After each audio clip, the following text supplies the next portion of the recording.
Mis queridos chichipíos y mis alumnos más grandes. Bueno, en este momento, siguiendo los videos relacionados con la cuarentena 2020, vamos a ver en este momento en esta oportunidad el tema de objetos.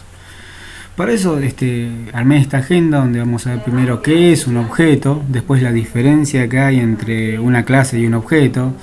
Vamos a ver algunos objetos propios que tiene Java, entre ellos el uso de strings, el uso de wrappers. Vamos a ver qué son los primitivos y sobre todo vamos a basarnos en los objetos gráficos, entre los cuales se encuentra el label, el text field y el button.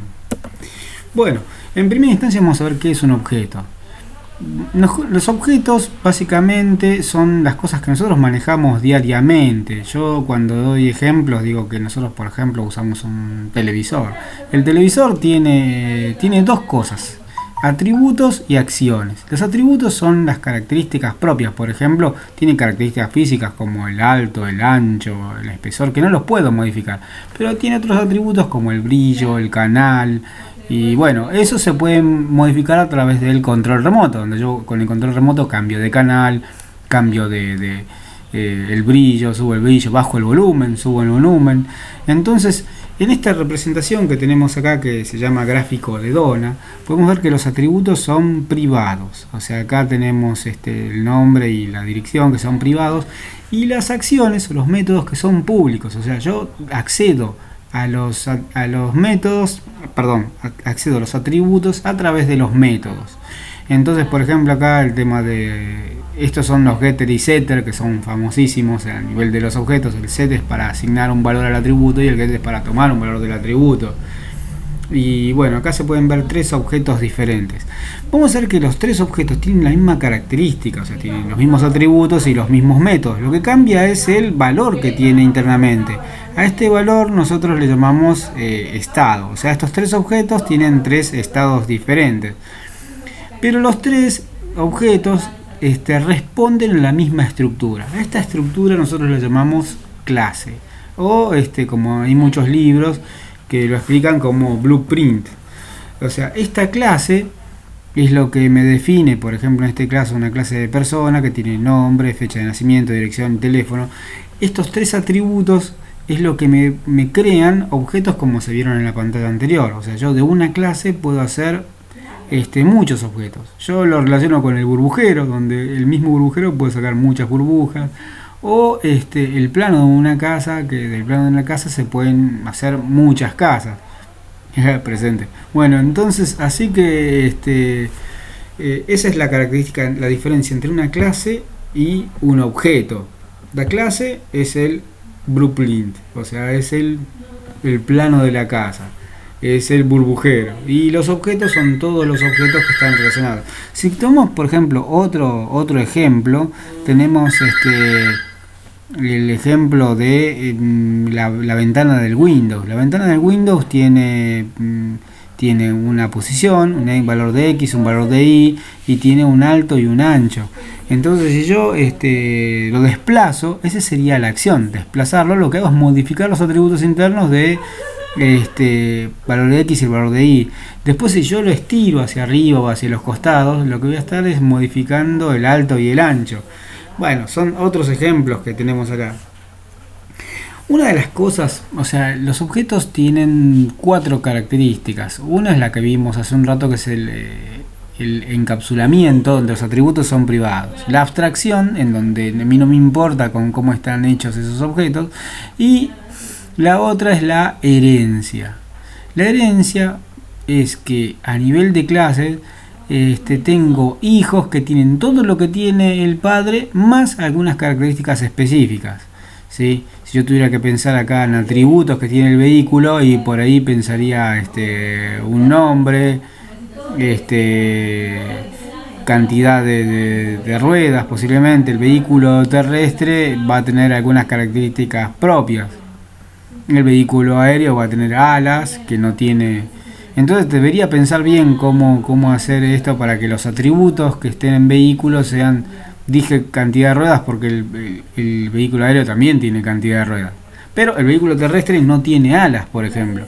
Entonces acá es donde empieza volviendo al vehículo, que tiene como atributos nombre, cantidad de ruedas, el vehículo terrestre va a tener algunas características, el vehículo aéreo va a tener alas, y así ir pensando en las diferentes especializaciones. Muchas veces viene al revés. Acá tengo el ejemplo, la caja de ahorro, que tiene código, sueldo, interés, y la cuenta corriente, que tiene código, saldo y descubierto. El código y el saldo se repiten en los dos, entonces muchas veces se piensa al revés. Pienso primero en las clases generales y después hago el proceso inverso, la generalización. Entonces, código y saldo lo llevo a una clase superior que lo llamo cuenta, ¿no? En donde tengo los dos atributos, y en este caso la caja de ahorro tiene interés y la cuenta corriente tiene descubierto. Luego, digamos que las características que tienen cada una de estas clases hacen que acá tengan métodos. Por ejemplo, acá va a tener acreditar y debitar y obtener saldo, get saldo, en donde acreditar lo que hace es modificar el saldo, y bueno, faltaría por lo menos un get código si tuviera que hacer un diseño mejor armado, ¿no? Pero acá tenemos el tema de la generalización. Luego, lo que sí quería decirles es que acreditan todo de la misma manera, sumar dinero a la cuenta. Ahora, cuando digo debitar, no debitan de la misma manera la caja de ahorro de la cuenta corriente. La caja de ahorro debita hasta que llega a cero, y la cuenta corriente debita hasta que llego al descubierto. Por esa razón, como tienen diferentes formas de debitar uno y otro y tienen el mismo nombre, a esto se lo conoce con el nombre de polimorfismo. Ese objeto es un objeto que es un diagrama que muestra los objetos en forma estática. Luego tenemos acá en nuestro diagrama de secuencia los objetos en forma dinámica, donde un objeto lo que hace es acceder al método que está acá. De esta forma esto se lee de izquierda a derecha y de arriba hacia abajo. Entonces, en este caso lo que hace nosotros decimos que envía un mensaje. En realidad acá accede a uno de los métodos públicos donde hace prestar. Accede a un método público del socio que dice verificar situación del socio, después verificar situación del video. Entonces, estos son métodos que tiene el mensaje, va de un objeto a otro, y es el que recibe el mensaje y resuelve el método, ¿sí? Bien. Luego tenemos los métodos de instancia. O sea, nosotros tenemos casos en donde nosotros llamamos a métodos sin necesidad de crear un objeto. Estos se lo conocen como métodos, vamos a ver que van a ser métodos estáticos. Muchas veces algunas operaciones, nosotros tenemos el ejemplo de system.out.println que hemos usado. Nosotros no estamos creando ningún objeto. ¿Por qué digo crear el objeto? Porque trabajar con objetos nos lleva a una situación que vamos a explicar más adelante, cómo llevar adelante. Bueno, luego tenemos el tema de los datos primitivos. Los datos primitivos no son objetos, o sea, estos son valores en donde se alojan los valores, en este caso los valores numéricos. Tenemos 8 tipos de datos primitivos. El byte tiene 8 bits, el short 16 bits, y el int 32 y el long 64. Esto quiere decir que lo que referencia es a la cantidad de datos que puede guardar esa variable. Una variable definida como tipo byte tengo 8 bits. Con 8 bits tienen 2 a la n, o sea 256 combinaciones, de las cuales tengo 127 positivos y menos 128 en negativo, formando un total de 256 combinaciones. ¿Por qué? Porque el primer bit se utiliza para el signo, ¿sí? Entonces tengo un bit de signo y después tengo 7 bits para decir la cantidad de combinaciones. Por lo tanto, acá el valor máximo de sería 2 a la 15, porque es 2 a la 15 menos 1, los positivos, y 2 a la 15 el valor negativo, o sea, menos 2 a la 15. Acá sería 2 elevado a la 31 para obtener el valor 2 a la 31 menos 1, el valor máximo, y 2 a la 31 negativo para obtener el mínimo. Y acá 2 a la 63 menos 1, el máximo, y menos 2 a la 63 para obtener el valor mínimo. Con respecto a estos son los tipos de datos que están definidos como enteros. Con respecto a los tipos de datos flotantes, se guardan de una manera diferente, porque tengo una parte que se guarda para la mantisa y otra parte que o sea, una parte es la parte entera y después el exponente. Por ejemplo, si tuviera 2 millones sería 2 por 10 a la sexta. Entonces en el punto flotante se guarda el 2 y se guarda el 6. Se guarda el valor y después a cuánto hay que elevarlo. En el caso de que sea un número negativo sería 0,00032, sería 3,2 por 10 a la menos lo que sea. Entonces se guarda el 3,2 y el menos 10 menos la potencia que sea. El doble lo que hace es aumentar la cantidad de precisión, ¿sí? Porque obviamente el float es por definición casi siempre las más utilizadas van a ser el int y el float, ¿no? Pero en el caso de que sea necesario vamos a necesitar usar el double o el long, en el caso que se necesite mucha cantidad de datos.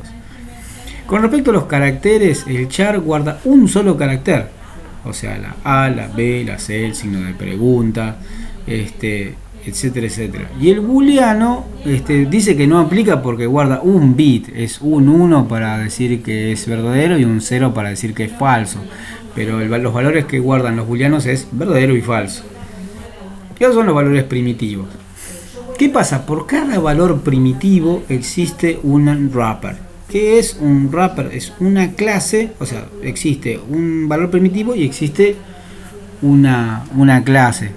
La clase tiene atributos y tiene acciones. O sea, lo que aprovechamos cuando usamos una clase es utilizar los servicios, digamos, o sea, los métodos que tiene asociados. Por ejemplo, el boolean tiene boolean, byte, byte. El char cambia totalmente, character. Los demás mantienen short, short, int, integer. Cambia totalmente también, long, long, flow, flow, double, double. Básicamente lo que veo es que la primera letra acá en los primitivos está en minúscula y las clases siempre, pero siempre está en mayúscula, ¿sí? Una de las clases que vamos a utilizar en los próximos ejercicios es la clase math. O sea, y en realidad los servicios math, save, flow, math, round lo que hacen es redondear, truncar, obtener el máximo, obtener el valor absoluto. Para trigonometría, el seno, coseno, tangente, arco, seno, arco, coseno, arco, tangente, pasar a grados, a radianes. En logaritmo tenemos en base 10 y en base E. Bueno, y otros que se usan también es el SQRT para la abreviatura de square root o raíz cuadrada y POW de power, de potencia, ¿sí? Y random para elegir un número de azar. Y como constante tenemos la pi y la E. Todo eso está guardado en la clase math, entre otras cosas, ¿sí? Bien, vamos a hablar un poquito hablando de herencia y de todo eso. Tenemos acá la estructura gráfica que corresponde al AWT, que viene de la abreviatura de Abstract Windows Toolkit. Esto está sacado del curso oficial de Sun, ¿no? En donde acá es la estructura de objetos. O sea, todas las clases que existen son hijas de Object. Object es la clase madre en Java. Entonces acá tenemos, fíjense en los gestores de disposición, polígono, rectángulo. Acá tenemos los menús. Acá tenemos una clase component y de hijos de component tenemos botones, list. Después y acá tenemos los contenedores. Dentro de los contenedores tenemos panel, Windows, control panel. Dentro de Windows tenemos dialog, frame. Dentro de text component tenemos text area, text field. Bueno, ahora vamos a explicar un poquito qué es cada uno de estos objetos. Y el primero que vamos a estar viendo es el frame, que es un objeto contenedor, ¿sí? Que como vimos en la estructura anterior es una subclase de Windows, o sea, es un hijo de Windows. Y el frame es lo que tiene para cambiar, para hacer un resize sobre las esquinas, o sea, poder aumentar y achicar.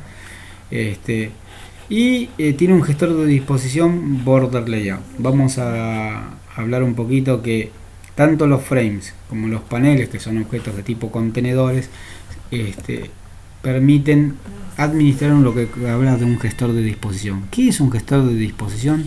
Es algo que me permite que los objetos que están dentro de ese contenedor se comporten de una manera determinada. Por ejemplo, por defecto, los frames y los dialog tienen border layout, y los paneles y los applets, que ya están en desuso, aunque a mí me gustan todavía, los paneles y los applets tienen como por defecto el flow layout. ¿Cómo se comportan estos? Y bueno, el flow layout lo que hace, si yo tiro componentes gráficos como botones, si yo lo agrando o lo achico, se comportan de esta manera. Si yo lo achico, se acomodan de esta manera, y si los estiro, se acompañan de este, y si los sigo estirando, van a quedar estos tres elementos centrados. Así se comporta el flow layout. El border layout se comporta como de esta forma. Yo pongo un objeto que esté al norte y siempre va a estar al norte, o al sur, o al este, o al oeste. El border layout normalmente se usa para los menús, para las barras de estado, los menús laterales. Y siempre lo que me asegura los gestores de disposición es que siempre van a estar en esa posición. Y siempre se van a... Entonces me permite que lo agrande o lo achique a la pantalla. Esto es decisión del diseñador. ¿Sí? Acá tenemos, cuando yo agrando, pasa estas cosas, se agrandan los botones. En este caso se agranda el botón central. Fíjense en que cuando yo estiro, por ejemplo no modifica su altura, sí su ancho. Y no modifica el ancho, pero sí su altura. Y modifica el alto y la altura. ¿Sí? Estos está en el norte, sur, este, oeste, o en el centro. Luego, para finalizar lo que es el funcionamiento de una pantalla, tenemos el evento. Bueno, yo tengo componentes gráficos y tengo tengo la caja de texto, el label, el combo box, un montón de componentes gráficos que van a estar adentro de un contenedor, ¿sí? Y luego, para que esos botones, por ejemplo, tengan una determinada acción, tiene que tener asociado un evento. En este caso es el evento Action Perform. El Action Perform lo que va a hacer es atender cada vez que se haga clic en ese botón. Para eso tengo que hacer una serie de cosas, agregarle un listener para que el botón escuche a esa acción y después programar la acción. Existen un montón de acciones. Van a ver acciones que tienen que ver con un mouse, acciones que tienen que ver con el kit, cuando gana foco, muchas veces cuando accede a un text field o sale de ese text field, es el lost focus o el gain focus, cuando muevo el mouse. O sea, hay montones cuando hace un cambio cuando hago un resize de la ventana, o cuando hago clic en el mouse. Bueno, son algunas. Cuando cambia de estado un combo, ustedes habrán visto que muchas veces en las páginas eligen la provincia y ya me carga todos los partidos en el combo siguiente. Y bueno, o cambio de país y me carga todas las provincias. Bueno, está reconociendo un evento que se llama el cambio de estado de un combo. Bueno, espero haber sido útil. Cualquier pregunta pueden hacerlo a través de la plataforma o acá mismo. Les mando un beso grande y feliz cuarentena.